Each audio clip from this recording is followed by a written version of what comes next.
All right, welcome to a little care guide all about the Panther grouper. So there's the one I've got in this big 200-gallon tank. This guy is probably, I guess, 4 or 5 years old now.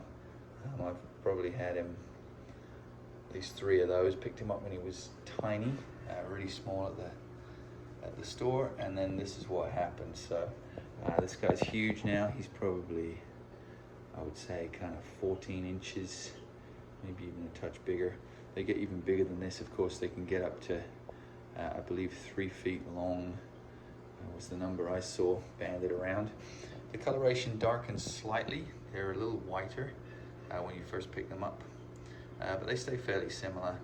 He gets kind of mottled at night. He gets kind of like a browny gray mottled coloration, but anyway, very pretty fish.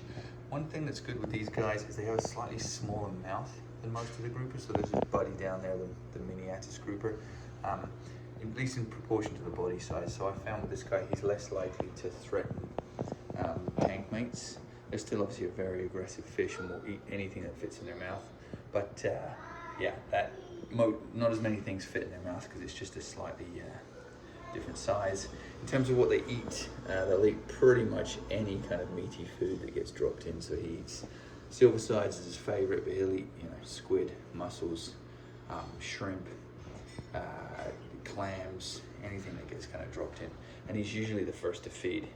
He's up at the top and he hits it very hard. You drop a silver side in this tank, the lionfish, the eel, all these guys, they don't quite have a chance.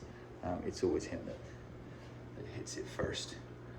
So yeah, so they're very low maintenance as well. This guy really doesn't need an awful lot. He's they're very, very hardy.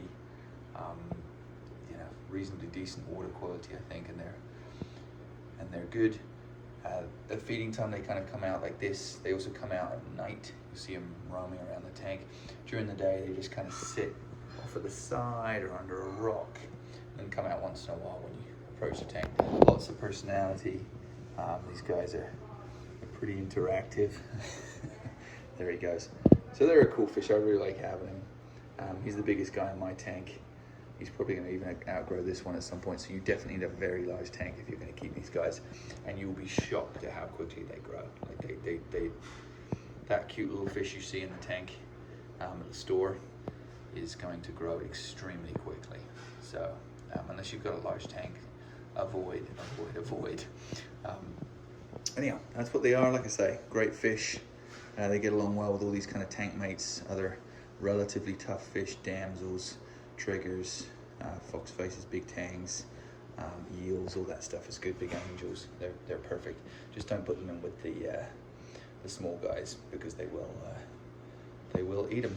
And they don't seem to fight. They're not aggressive with other groupers, like I say, he's in with other fish. They seem to be pretty friendly, keep themselves to themselves, like I say, other than something they can fit in their mouth.